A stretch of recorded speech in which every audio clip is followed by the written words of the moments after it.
들어 주옵소서. 진리로 우리를 인도하여 주옵소서.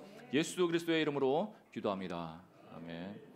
하나님의 주신 말씀, 우리 요한계시록 4장 1절에서 우리 11절 말씀 보겠습니다. 요한계시록 4장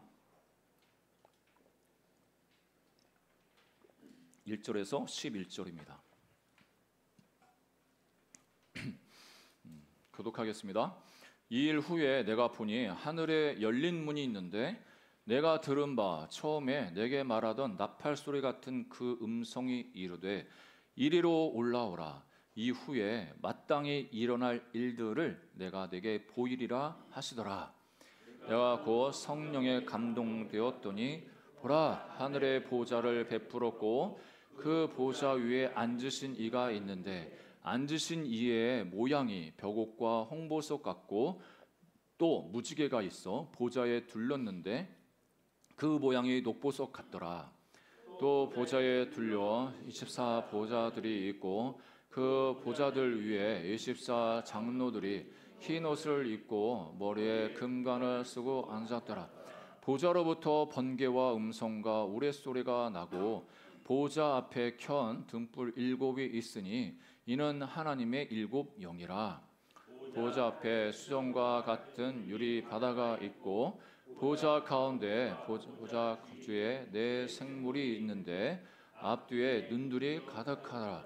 그 첫째 생물은 사자 같고 그 둘째 생물은 송아지 같고 그 셋째 생물은 얼굴이 사람 같고 그 넷째 생물은 날아가는 독수리 같은데 생물은 각각 6 날개를 가졌고 그 안과 주위에는 눈들이 가득하더라.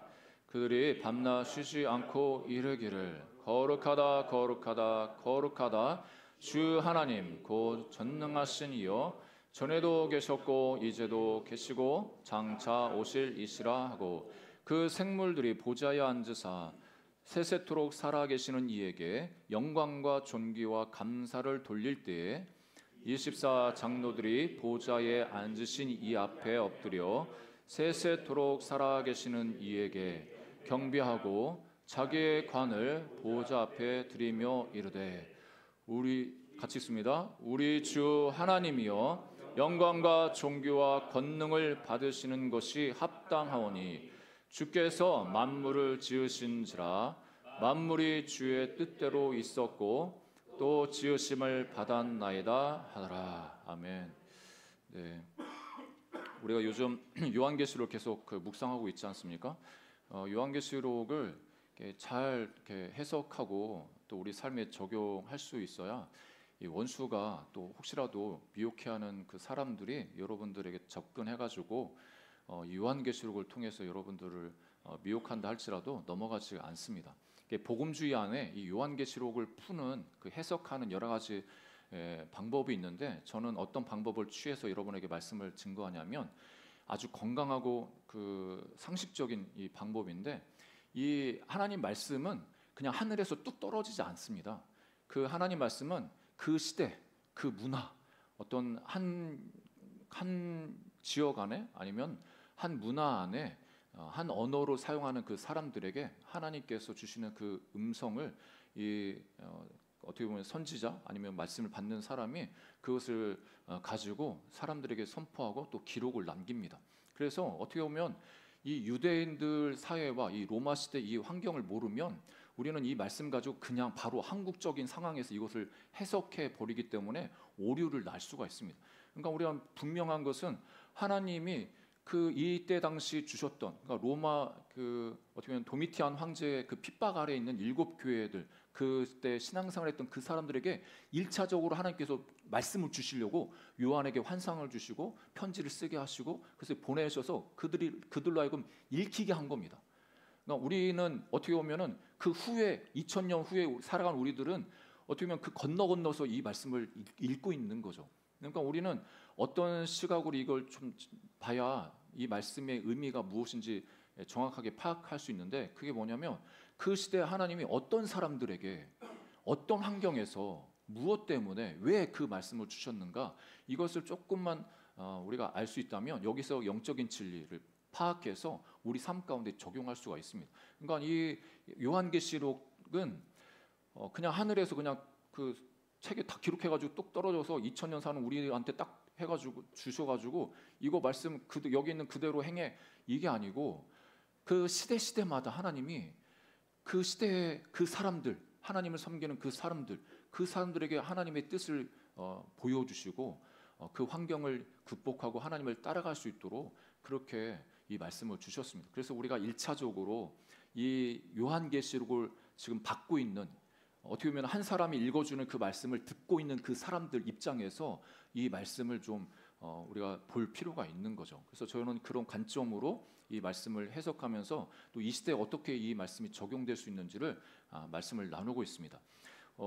도미티안 황제가 82년 AD 81년도에 그 황제로 등극하는데 그 로마에 있어서는 11번째 황제로 이렇게 등극을 하죠. 처음에 경제적으로도 힘들고 그 황제가 됐지만 그 로마를 장악하기에는 좀 힘들었습니다. 경제적인 어려움뿐만 아니라 자기 권력이 아직 견고하지 않기 때문에 원로원의 견제도 받고 여러 이제 그 어려움이 있었는데 한 10여 년 흐른 이후에는 이 사람이 아예 꽉 그 정치적으로도 권력을 장악했습니다. 그래서 90년에서 92년 이쯤 하에서 이 도미티안 황제가 자기 자신을 가리켜서 신이다, 하나님이다 이렇게 부르겠습니다.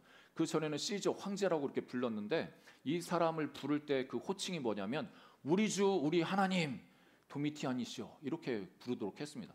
그러니까 성경에 보면 하나님을 부를 때 굳이 우리 주 우리 하나님이라고 이렇게 부르는 이유가 또 있습니다. 이때 당시에 우리 주 우리 하나님이라고 부르는 거는 황제를 가리켜서 부르는 건데 나는 로마 황제가 우리 주 우리 하나님이 아니야. 나는 예수님만이 하나님, 내가 믿는 하나님만이 정말 우리 주 우리 하나님이야. 해서 일부러 대놓고 우리 주 우리 하나님이라고 이렇게 불렀습니다. 그러니까 그런 흐름 배경을 알아야 왜 이 사람들이 이렇게 하나님 이렇게 불렀나 우리가 좀 이해할 수가 있죠. 그래서 요한계시록의 장르도 우리가 좀 상식적으로 알 필요가 있는데 우리가 시편은 시로 되어 있지 않습니까? 그래서 비유적인 그 표현을 쓰고 그 역사서 같은 경우에는 비유적인 표현보다는 사실 그대로, 그러니까 문자적으로 그 역사서를 우리가 해석할 때는 문자적으로 해석할 필요가 있죠. 그거를 뭐 상징으로 해석하고 이러면 좀 역사서를 해석하는 데는 조금 오류가 있습니다.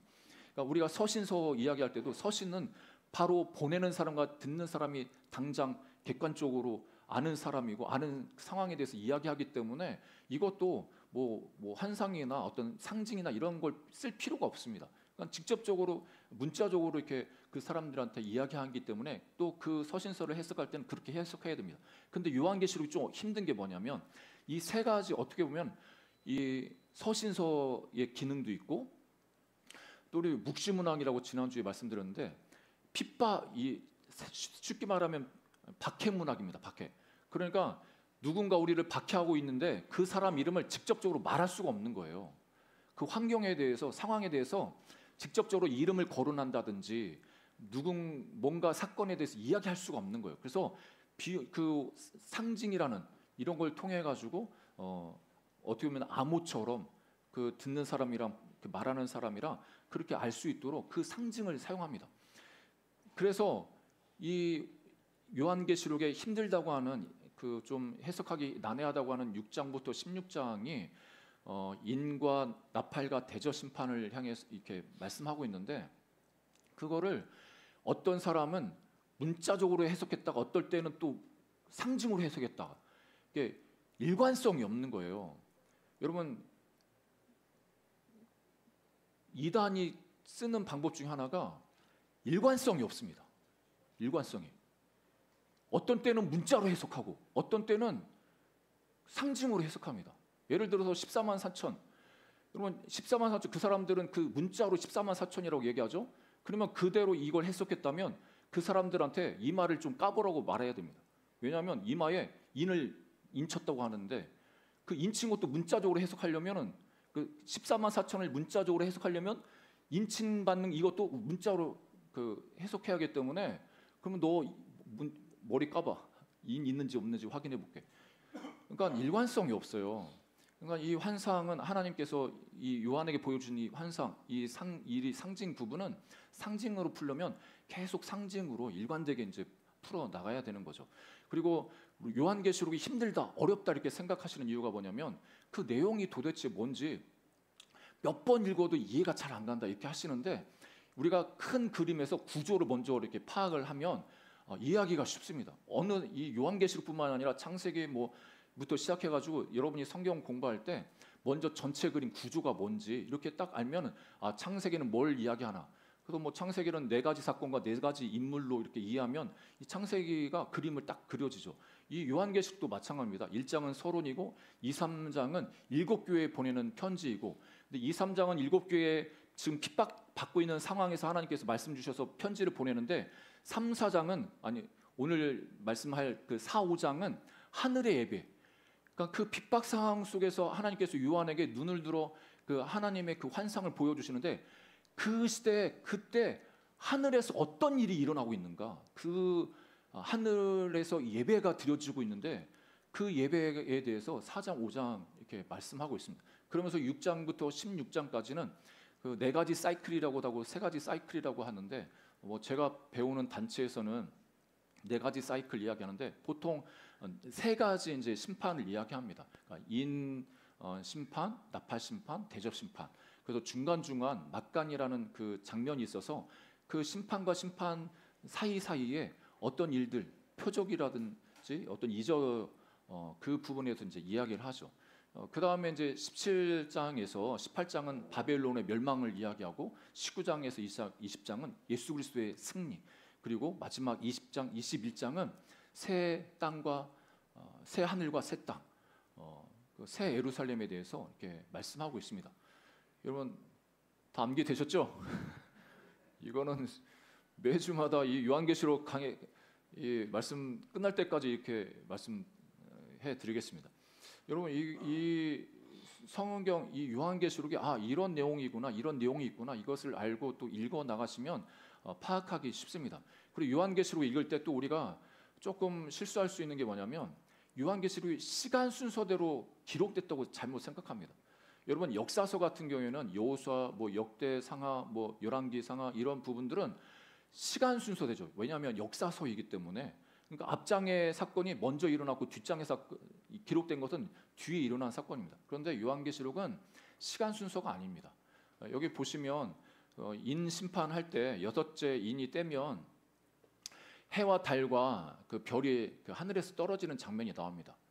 별이 다 떨어지는데, 그런데 요한계시록 8장에 가면은 또 나팔 심판이 있는데, 넷째 천사가 나팔을 부니까 또 여기서도 해, 달, 이 별이 3분의 1이 다 없어져요. 이렇게 보면은 어떻게 보면은 한 번 창조했다가 무너지고 또 한 번 창조했다가 무너지고, 이런 시간대로 순서대로 해석한다면 이렇게 되어야 되는데 이거는 시간 순서가 아니라는 것을 이렇게 보여주고 있죠. 그 다음에 특별히 또 이 요한계시록을 읽으실 때 이것뿐만 아니라 성경을 읽을 때 팁이 될 수 있는 거 하나가 말씀드리면, 유대인들이 숫자를 어떻게 생각하는지, 그 숫자에 대해 담긴 의미를 어떻게 이해하고 있는지를 아는 게 너무 중요합니다. 여기서 1이라고 하면 우리가 보통 1이라고 하면 우리는 아무 의미 없이 1, 2, 3, 4 이렇게 쓰지 않습니까? 그런데 이 사람들은 다 하나 의미를 부여를 합니다. 여기에 가지고 제가 보여드리는 이거는 랍비, 그러니까 유대인들 랍비가 쓴 책에서 유대인들은 이 숫자를 이렇게 생각해요. 그러니까 그 숫자 보면은 그렇게 생각하는 겁니다. 처음에 1은 특별함을 이야기합니다. 1이라고 썼을 때 특별하다, 특별한 존재. 우리가 보통 1이라고 하면 하나님을 의미한다고 생각하는데 그렇지 않습니다. 이 사람들은 특별함을 이야기합니다. 그다음에 2라고 하면 우리는 예수님도 2명씩 그 복음 증거 보내셨는데 증인을 이야기하고 또 격려를 의미합니다. 그러니까 어떤 새로운 것을 발견해서 뭔가를 증거를 할 때 자기 혼자 가서 증거하면 아무 효용이 없습니다. 꼭 두 사람이 가서 같이 있어야 증인으로 그게 확증이 되는 거죠. 그다음에 3. 여러분 우리가 보통 3 하면 우리가 아무 생각 없을지 모르지만 이 사람들은 3 하면 하늘을 떠오릅니다. 하늘. 여러분 유대인들은 하늘이 세 개로 나눠져 있다고 생각합니다. 그러니까 눈에 보이는 새가 날아가는 그 하늘과, 그리고 달과 별, 해가 있는 그 광명체가 있는 하늘과, 그리고 하나님과 영이 있는 존재하는 그 하늘. 그래서 이 사도 요한이 자기가 3층 천에 갔다고 하지 않습니까? 그러니까 유대인들의 언어 습관입니다. 그러니까 그 하나님 계신 그 천국에 갔었다. 이거를 삼층천 갔었다. 그러니까 우리는 하늘을 하나로만 생각하지 않습니까? 하늘을. 그렇지만 이 유대인들은 삼하면 하늘을 이렇게 생각을 합니다. 그 다음에 사는 땅을 의미합니다. 이 사람들에게서 동서남북 이 땅 사를 의미하고, 그리고 하늘과 땅을 합친 그 3과 4를 합친 그 숫자가 7인데 이것은 완전수, 완벽과 완전과 의를 이야기합니다. 여기서 하나를 뺀 게 6인데 그 6의 의미가 불완벽, 불완전, 불의입니다. 그러니까 여러분, 우리가 한국 사람들은 4를 싫어하지 않습니까? 뭐 빌딩 칠 때도 4층 이렇게 안 쓰고 F 이렇게 쓰거나 이렇게 하는데 4444 이렇게 하면은 우리는 좀 이렇게 어떻게 보면은 좀 잘 안 쓰지 않습니까? 그게 죽음의 숫자로 이렇게 생각해가지고. 근데 유대인들이 제일 싫어하는 숫자가 6입니다. 6.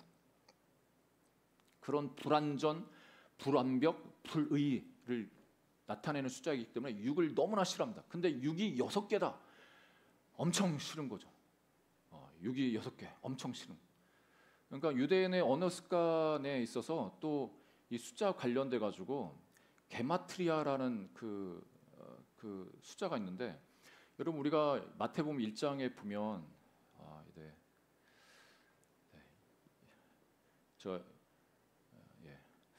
마태복음에 보면 그 다윗의 족보가 나오지 않습니까? 예수님의 족보가 다윗이라는 철자 자체는 14를 의미합니다.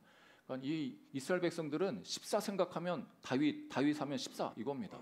그러니까 이 언어 습관에 있어서 666을 이제 이야기할 때 이때 당시에는 우리가 이야기를 안 해도 이때 당시 사람들이 666이다. 그게 무슨 수다 하면은 그 사람을 떠올리게 되어 있습니다.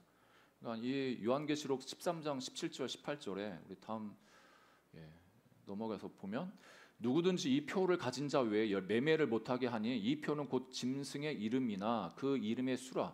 지가 여기 있으니 총명한 자는 그 짐승의 수를 세어보라. 그것은 하나 사람의 수니 그의 수는 666이라. 그러니까 그 짐승의 수인데 세어보니까 그 사람의 이름으로 이렇게 수를 세어보니까 666이 나오는 거예요. 그러면 그 666은 누구냐? 되돌려 보면 네로를 의미합니다. 시저 황제 네로. 그러니까 우리가 이런 배경을 모르면 666은 누구야? 뭐야? 이렇게 뭐 칩이야? 아니면 뭐 무슨 이마에 바코드를 찍는 거야? 그러니까 잘못된 해석을 하는, 우리 시대에 맞춰서 이걸 해석하면 안 되고, 이때 당시에 이 사람들은 666을 어떻게 이해를 했나 이거를 먼저 알아야 이 말씀이 풀어질 수가 있는 거죠. 그러니까 이 이단들이 이런 걸 가지고 장난치니까 사람들이 그런 거 보네. 진짜 마지막 시대 666 이런 거 아니야? 이렇게 오해를 하게 되어 있습니다. 아무튼 이제 12도 하나님의 백성의 그 의미가 있고, 12 더하기 12가 24지 않습니까? 그러면 신구약 하나님의 백성을 의미할 때 24를 이야기를 합니다. 그리고 우리는 많은 사람들 모였다 할 때 수많은 사람들이 모였다고 이렇게 이야기하지 않습니까? 이스라엘 사람들은 수만이라고 얘기하지 않습니다. 수천의 사람들이 모였다 이렇게 이야기합니다. 그러니까 같은 사건에 한국 언론에 붉은 악마가 월드컵 경기할 때 그 수십만 명이 광화문에서 모여서 경기하는 수만의 사람이 모였다 이렇게 우리는 언론에 이렇게 쓰지만, 실제로 이스라엘 언론에는 수천의 사람들이 모였다 이렇게 씁니다. 지금도 수천의 사람이라고 합니다. 우리는 수만 명 모였다 이렇게 하지만 지금 이스라엘 사람들은 수천의 사람들이 모였다. 이 사람들은 이 수천이 셀 수 없이 많은 사람들을 의미합니다. 그러니까 144라는 것도 신약과 구약의 하나님 백성들을 강조할 때 144를 쓰고, 그 신약과 구약의 하나님의 백성이 정말 많다 할 때는 14만 4천이라는 수를 씁니다. 그러니까 이 배경을 알면 이 요한계시록 되게 쉽습니다. 재밌습니다. 아무튼 이런 배경 안에서 오늘 4, 5장을 한번 살펴볼 건데, 4, 5장의 큰 그림은 이렇습니다. 이 하나님께서 하늘의 문이 열려서 하늘에서 드리는 그 예배를 보게 하시는데, 그 예배를 드릴 때 찬송이 한 5편이 나옵니다. 그 4장의 2편의 그 찬송이 그 예배가 나오는데, 그것이 하나님 앞에서 내 생물과 24장로가 하나님을 찬양하고 있고, 그 다음에 5장에 가면은 그 보좌에서 이제 어린 양으로 초점을 맞춰주면서 그 예수님께 이제 찬양을 드리는데, 그게 네 생물과 24장로가 찬양하고, 또 네 번째 찬양이 천사들이 예수님을 찬양하고, 그 마지막에 다섯 번째 찬양이 이 모두가 모든 피조물이 하나님과 예수님을 찬양하는 이 장면, 4장 5장이 아주 간단합니다. 그러니까 이렇게 하나님을 예배하는 그 장면이 4, 5장인 것을 볼 수가 있습니다. 오늘 간단하게 이 말씀을 통해서 하늘의 예배, 도대체 하늘의 예배는 어떤 예배가 드려졌고, 그게 우리에게 또 이 시대에 우리가 어떤 의미가 있는지를 살펴보기 원합니다. 첫 번째, 이 4장에는 보좌에 앉으신 하나님께 예배드리는 것을 보여주고 있는데, 4장 그 전체 이미지를 좀 이렇게 찾아봤는데, 단순하게 그리면 이렇습니다. 지금 구조가, 그러니까 그 하나님 보좌 옆에 네 생물이 있고 24장로가 있고 천만마리 천사들이 있고, 그 다음에 하늘과 땅 바다의 모든 피조물이 이렇게 둘러서 있습니다. 간단하게 도식으로 설명하면 이렇고, 그림으로 그려진 걸 제가 찾다가 챗 GTP한테 명령을 내려서 이렇게 아무리 해도 그림이 안 나오더라고요. 이상한 그림이 나. 그래서 지난번에 제가 공부하는 단체에서 이제 어떤 강사님이 사용하신 그림을 가져왔는데, 이것도 정확하진 않지만 뭐 보통 이런 분위기. 그러니까 이 환상을 보면 우리가 세세하게 기록은 할 수 없지 않습니까? 이거는 이미지로 우리가 어떻게 보면 영상으로 조금 이해할 필요가 있습니다. 꼬치꼬치 하나 이렇게 뭔가 이렇게 이야기를 하다 보면 조금 힘들어질 수가 있죠. 그러니까 전체 그림 이미지, 이 분위기가 어떤 분위기인가, 그것을 알면 우리가 이해하기 쉽습니다. 그래서 4장 1절로 와서 보면, 이 일 후에 내가 보니 하늘에 열린 문이 있는데 내가 들은 바 처음에 내게 말하던 나팔 소리 같은 그 음성이 이르되 이리로 올라오라. 이후에 마땅히 일어날 일들을 내가 내게 보이리라 하시더라. 그러니까 하나님께서 이 요한을 깨우셔서 하늘로 이렇게 초청을 하시는 거죠. 그래서 앞으로 여기서 마땅히라고 하는 이 단어는 반드시라는 의미가 있습니다. 반드시 일어날 그 일들을 내가 너한테 보여줄 거야. 이렇게 하시면서 보여주시는 게 이제 2절부터 이후의 그 장면인데, 2절에 보니까 내가 곧 성령에 감동되었더니 보라 하늘에 보좌를 베풀었고 그 보좌 위에 앉으신 이가 있는데, 그러니까 하늘나라 갔을 때 하늘의 그 장면을 보니까 보좌가 딱 앉아 있는 거예요. 그 보좌 모습이 구체적으로 어떻게 그려져 있는지 모르지만, 아무튼 이 요한이 볼 땐 너무 의리의리한 그 보좌가 있고, 그 보좌에 대해서 쭉 기록을 하는데, 여러분 요한계시록 4장에서만 보좌라는 단어가 14번 나옵니다. 그러니까 이 4장의 예배의 중심은 하나님 아버지인 것을 이제 강조를 하는 거죠. 이 예배, 모든 예배를 받으시기에 합당하신 분이 하나님 아버지시다는 것을 강조를 합니다. 그래서 이 보좌는 어떻게 보면 하나님의 왕대심을 강조하는 거고, 우주와 역사의 통치자이신 것을 이제 말씀하시는 거죠. 그러면서 4절에 건너뛰어서 보면 24장로라는 사람들이 나오지 않습니까?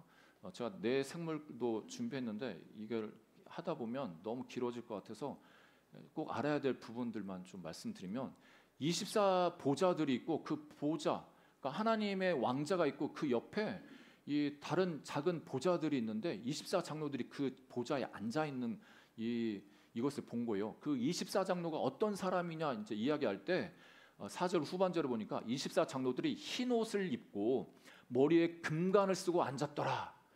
이 24장로가 도대체 누구냐? 우리가 이제 그런 의문을 갖고 이렇게 해석을 하는데, 여러분 해석을 할 때도 성경이 제1번 근거가 됩니다. 어떤 사람이 이걸 가지고 밤새 40일 금식기도 해가지고 하나님이 뭐 계시를 줘가지고 24장로 이거야 이렇게 이야기하는 거는 좀 위험할 수가 있습니다. 그리고 어떤 신학자, 최고의 신학자도 말씀을 벗어나서 자기가 이걸 거야 하면 그것도 틀린 겁니다. 왜냐하면 성경은 성경에서 권위를 부여하기 때문에, 성경에서 그러면 24장로가 누구냐라고 이야기하는 것을 찾아보면 되지 않습니까? 그 24장로가 흰 옷을 입었다고 하는데, 그 흰 옷 입은 사람들이 누구냐 이야기할 때, 요한계시록 여기는 기록 안 냈지만 7장 13절 14절 가서 보면 흰 옷 입은 사람들이 하나님 앞에 나오는데, 그래서 옆에서 물어봅니다. 이 흰 옷 입은 사람이 도대체 누굽니까? 할 때 하나님 가르쳐 주십니다. 그 흰 옷 입은 자 누구냐, 어디서 왔냐 이렇게 물어보니까 큰 환란에서 나오는 자들인데 어린 양의 피에 그 옷을 씻어 희게 하였다. 그러니까 이 흰 옷 입은 사람들 누구냐? 큰 환란에서 나오는 자, 큰 환란에서 나온 자들인데 이 사람들이 어린 양의 피에 씻어가지고 희게 됐다. 여러분 문자적으로 해석하면 여러분 피에 옷 씻으면은 흰색이 됩니까? 빨래 안 해보셨나요? 예, 피에 옷 씻으면 빨갛게 되지 않습니까? 그러니까 이거를 어떤 때는 문자, 어떤 때는 이게 상징으로 풀면 안 되고 이건 환상이 다 상징입니다. 이 흰옷 이단들이 흰옷 되게 좋아합니다. 신천지도 흰옷 좋아하고 통일교도 좋아하더라고요. 통일교 압수수색 들어왔는데 그 젊은이들이 앞에서 흰옷 입고 제가 그거 보면서 참 주여. 네. 아무튼 이 흰옷 입은 사람은 누구냐? 고난을 통과한 사람들이에요. 환난을 통과한 사람들. 그래서 하나님께서 또 예수님의 그 피로 씻어주셔가지고 정결케 된, 의롭게 된 그런 존재들입니다. 그리고 관을 썼다고 말하고 있는데 이 관에 대해서 이 신약 성경은 두 가지 헬라어를 씁니다. 디아데마라는 그 용어를 쓸 때는 왕관, 그러니까 왕으로서 뭐 왕족은 태어나면 왕자 되지 않습니까? 그 왕관을 그렇게 받는 사람이고 또 하나는 스테파노스라는 그 단어를 쓰는데 이 요한계시록에서 쓰는 이 왕관 여기서 나오는 관은 스테파노스를 씁니다. 월계관이라고도 이야기하는데 그 경쟁에서 이제 승리한 사람, 우승한 사람들한테 쓰여지는 그 관이 바로 이 스테파노스입니다. 그 스테파노스의 일례를 살펴보면 이 사람이 어떤 사람인지를 알 수가 있습니다. 디모데후서 4장 7절 8절에 바울이 이렇게 마지막에 이렇게 이야기합니다. 나는 선한 싸움을 싸우고 나의 달려갈 길을 마치고 믿음을 지켰으니 여러분 8절 한번 다시 같이 읽어볼까요? 시작. 이에 후로는 나를 위하여 의의 면류관이 예비되었으므로 주 곧 의로우신 재판장이 그 날에 내게 주실 것이며 내게만 아니라 주의 나타나심을 사모하는 모든 자에게도 니라.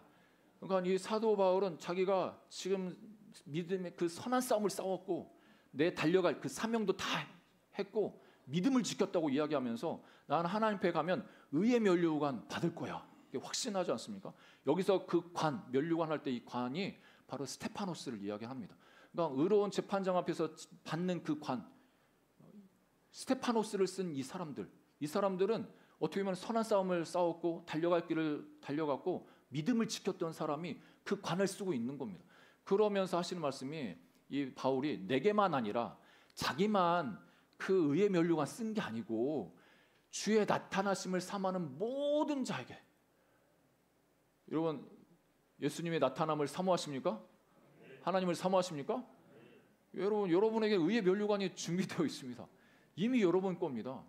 그러니까 그 관을 쓴 사람. 그 다음에 야고보서 1장 12절을 보면 이렇게 말씀하시죠. 시험을 참는 자는 복이 있나니 이는 시련을 견디어 낸 자가 주께서 자기를 사랑하는 자들에게 약속하신 생명의 면류관을 얻을 것이기 때문이라.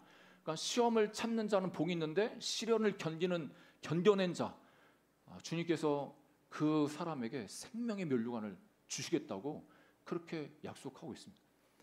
우리가 보통 옛날에 저도 어떤 부흥사로부터 신앙생활 잘 하라고 이렇게 채찍질하는 의미로 그렇게 신앙생활하면 천국 가서 개털모자 받는다고.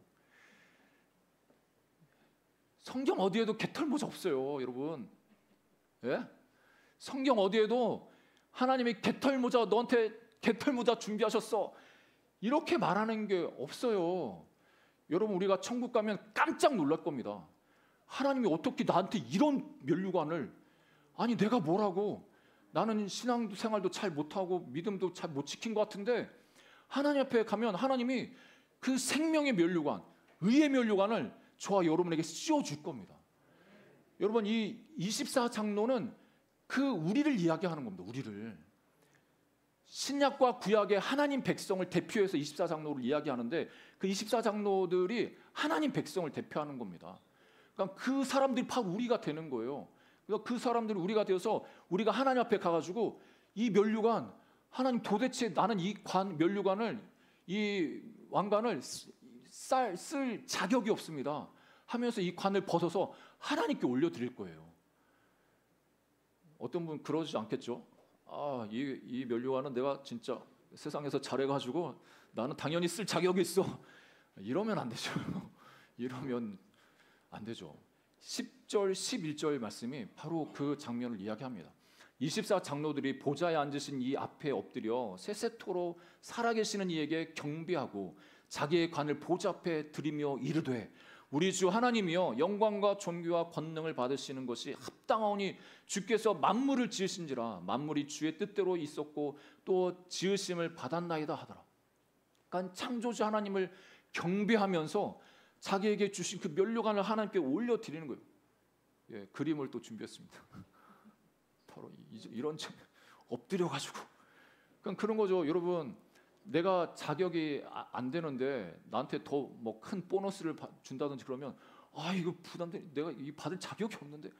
그러니까 하나님 앞에 여러분 가시면 여러분들은 여러분 스스로가 나는 진짜 신앙이 별로 없고 뭐 잘 안 살아간 것 같고 뭐 그렇게 움츠릴 수 있는데, 여러분 저와 여러분들이 상상하기에 생각하기에 너무나 버거운 그 면류관 하나님께서 우리에게 주실 건데 그거를 우리가 감당하지 못합니다. 그러니까 우리는 계속 하나님께 벗어 던질 겁니다. 주님, 나는 받을 자격 없습니다. 그러면 하나님은 여러분에게 그래도 이거는 네 거야 이렇게 써주실 겁니다. 왔다 갔다 하면서 천년이 흐를 겁니다. 네. 여러분, 개털모자 없어요. 성경에 개털모자 얘기하지 않아요. 우리가 종말을 생각할 때 교회에서 목회자들이 어떤 그 사이비 이단이 더더욱 그러는데, 급박하게 뭔가 종말이 당장 일어나니까 너 집 팔고 뭐 팔고 다 형제자매 다 끊고 우리한테 와야 돼. 그래야 너 구원받아. 공포감을 심어줘요. 여러분, 이 종말은 그리스도인들에게는 너무나 영광스러운 날입니다. 여러분, 지금 이 세상에서 믿음 지키기 얼마나 힘드십니까? 신앙생활하기 얼마나 힘드십니까? 지금 여기 주일내 여기 찾아오는 거 여러분 너무나 여러분들은 당연하죠, 할 수 있지만 여러분들을 유혹하는 게 얼마나 많이 있습니까? 피곤도 하고 쉬고 싶기도 하고 또 누구는 만나자고 하고 놀러 가자고 하고 그런 거 다 쳐내고, 그래도 내가 일주일에 한 번이라도 하나님 앞에 이렇게 와서 모여서 함께 예배 드리자, 이 마음을 가지고, 그게 믿음 아니겠습니까? 여러분들은 여러분 자신을 너무나 작게 생각하세요. 하나님은 여러분 너무나 귀하게 생각해가지고 이 면류관을 준비하고 계셔요. 그러니까 24장로를 보여주신 게 앞으로 너희들이 그렇게 같이 이 신구약 하나님의 백성을 대표하는 사람들이 거기 앉아 있는데 우리를 이야기하는 거예요. 우리 하나님 백성들을 이야기한다니까요. 우리가 하나님 앞에 그렇게 면류관을 드리면서 우리가 받을 자격 없습니다. 오히려 하나님을 더 예배하면서 더 하나님께 영광을 돌릴 겁니다. 여러분, 그 날을 기대하시고 고대하시기를 주의 여러분 축복합니다. 지금도 우리가 어떻게 보면 천상에서는 그런 예배가 드려지고 있는 거죠. 요한 당시에 그 예배를 하나님 보여주신 것은, 그래 지금까지 그렇게 핍박받던 구약의 그런 백성들, 신약에 지금 핍박받고 죽임당하는 그 사람들 어디 간 게 아니라 지금 24장로 함께 그 자리에 앉아서 하나님께 영광 예배 드리고 있어. 이거를 보여주시는 거죠. 그 다음에 두 번째 5장에 넘어와서 이 죽임당하신 어린 양에게 포커스가 또 옮겨지면서 그 예수님을 예배하는 장면이 5장에 기록되어져 있습니다. 그래서 5장 1절을 보니까 내가 보매 보좌에 앉으신 이의 오른손에 두루마리가 있으니 안팎으로 썩고 7인으로 봉하였더라. 이 장면은 앞으로 6장에 넘어가면 인을 떼는 장면으로 이제 환란의 시작인데, 이 두루마리를 요한이 본 거 아니겠습니까? 여러분, 요한계시록에 나오는 그 환상 이런 거는 요한만 본 게 아니라 구약 시대에 예스겔도 봤고 이사야도 봤고 다니엘도 봤고 여러 사람이, 스가랴도 봤고 그 예언한 것, 그거를 보면은 요한계시록에 그대로 나옵니다. 그래서 이 예스겔도 그 장면을 본 거죠. 두루마리, 하나님께서 두루마리를 가지고 있는 걸 장면 봤는데, 그 예스겔은 그 두루마리 내용이 뭔지를 또 기록을 해줘요.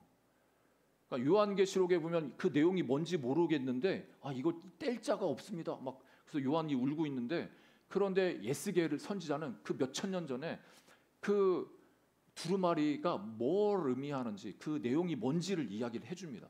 그게 예스겔 2장 9절 10절인데 내가 보니 보라 한 손이 나를 향하여 펴지고 보라 그 안에 두루마리 책이 있더라. 그가 그것을 내 앞에 펴시니 그 안팎에 글이 있는데 그 위에 애가와 애곡과 재앙의 말이 기록되었더라.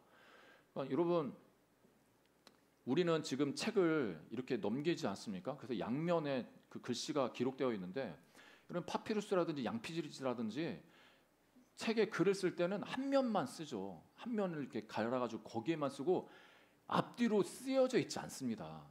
근데 이 두루마리는 어떻게 된 게 안팎으로 글이 쓰여졌는데, 요한은 그 내용이 뭔지 몰라가지고 안타까워하는데, 이 에스겔은 그 내용을 알고 있었다는 거예요. 그게 뭐냐면 애가와 애곡과 재앙, 그러니까 하나님이 이 땅을 향해서 재앙을 쓴 그 글을, 두루마리를 가지고 계신 거죠.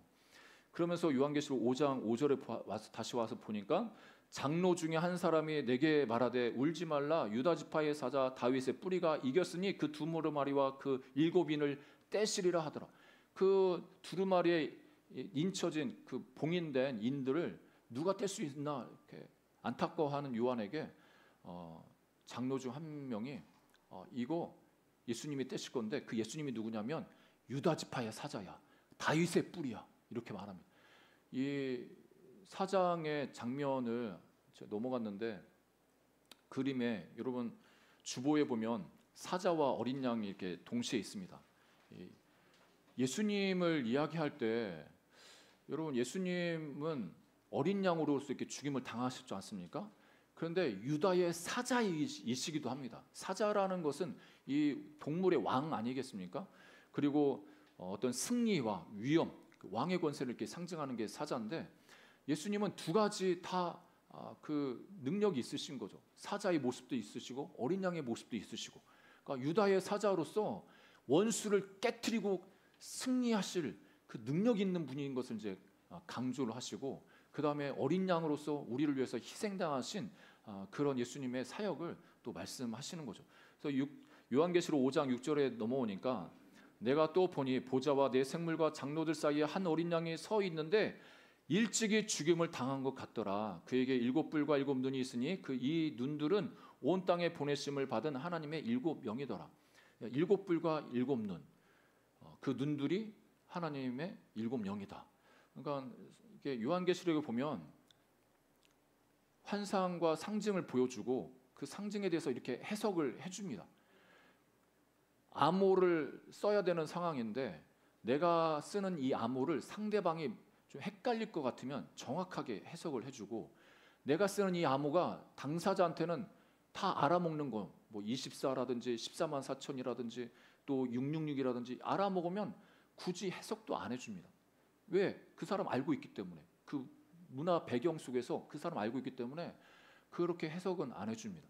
아무튼 이 요한계시록 5장의 중심은 예수 그리스도인데, 예수 그리스도가 어떤 분이냐 이야기할 때 유다의 사자이시면서 우리를 위해서 죽임 당하신 어린 양이라고 우리에게 가르쳐 줍니다. 우리가 예배할 분은 바로 우리를 위해서 죽임 당하신 그 예수님, 그 예수님을 예배해야 된다는 것을 우리에게 가르쳐 줍니다.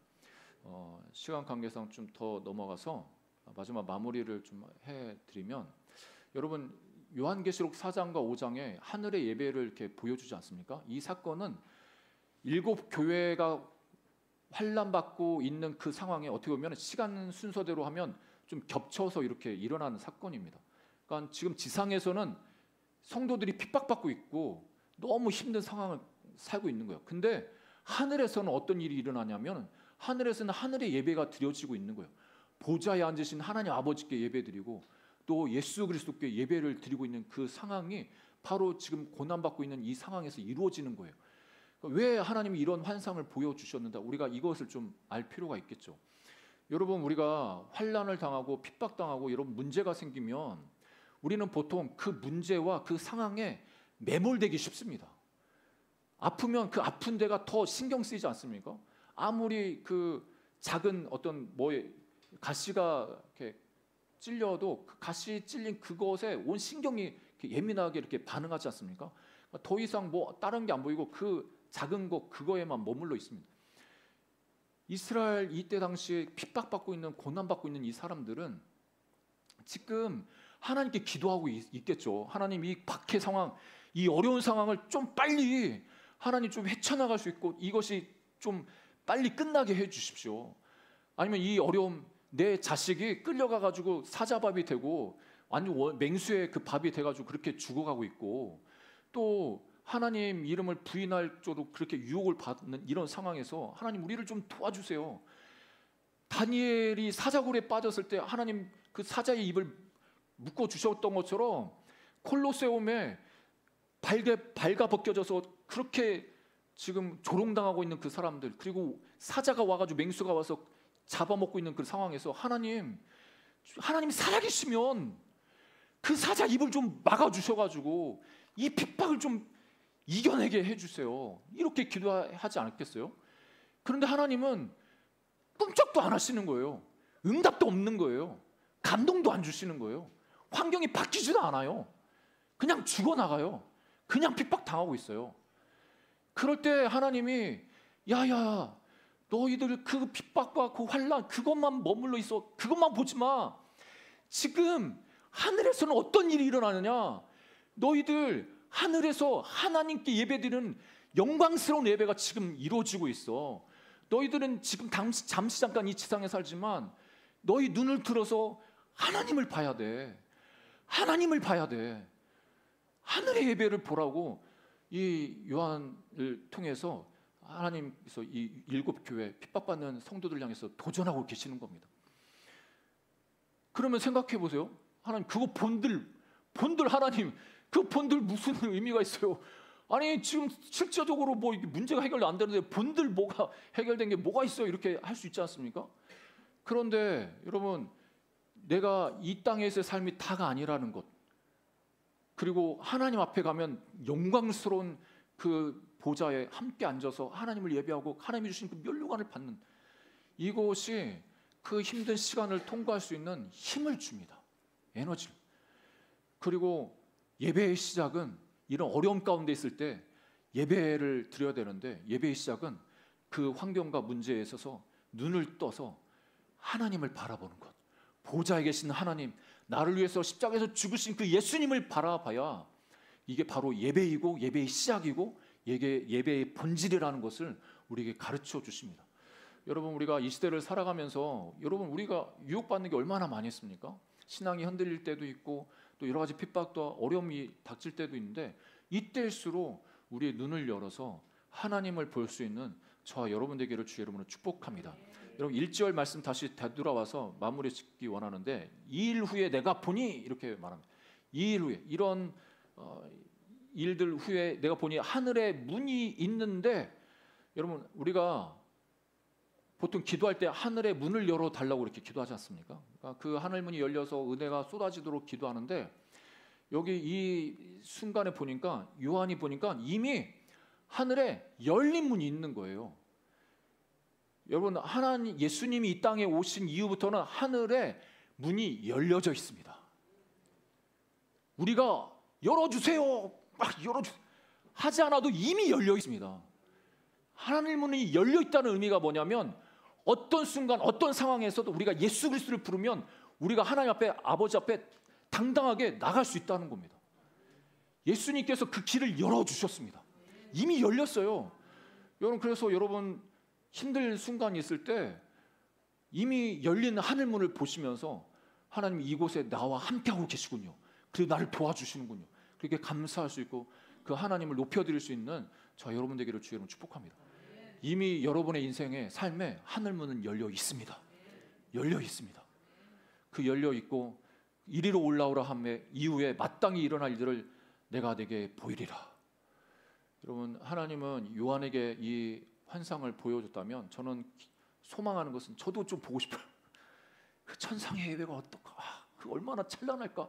얼마나 위엄과 그 영광. 여러분 그런 생각 안 해보세요? 저는 이런 기도 제목이 있습니다. 주여 그 하늘의 보좌에 하나님을 예배하는 그 영광이 얼마나 찬란. 그 영광을 보면 여러분 사도 바울도 그 하나님의 영광을 보고 이 땅에 살아가는 데 있어서 자기가 그 세상 사람들이 생각하는 그 모든 게 다 배설물이에요. 아무것도 아닌 거예요. 아무것도.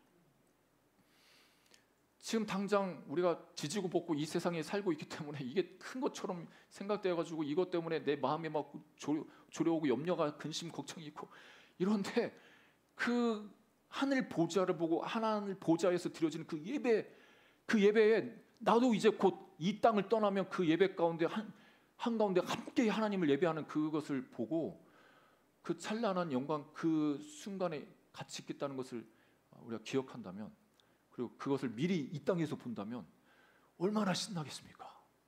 할렐루야. 우리 위리 하늘교회 모든 성도들이 이런 영광을 볼 수 있기를 주의 이름으로 축복합니다. 기도하겠습니다. 하나님, 오늘 예배 요한계시록 4장 5장에서 예배의 본질, 예배의 중심은 보좌에 앉아 계신 창조주 하나님이시고, 예배해야 될 그 이유가 예수, 우리를 위해서 십자가 지신 피 흘리신 어린 양 되신 예수 그리스도 그 구원으로 인해서 예배드릴 충분한 이유가 있음을 우리가 발견했습니다. 주님, 앞으로 우리가 지금 지역교회 이 공간에서 작게 예배드리지만 하늘나라에서는 정말 천상의 예배, 온 우주적인 그 예배를 드릴 텐데, 주여 그 예배 가운데 우리가 함께 동참하고 또 그 자리에 있게 해 주옵소서. 예수 안에서 우리가 이기는 자로 이 땅에서 당당히 서가게 해 주옵소서. 우리 함께 기도했으면 좋겠습니다. 우리 주님 한번 부르시고 기도하겠습니다.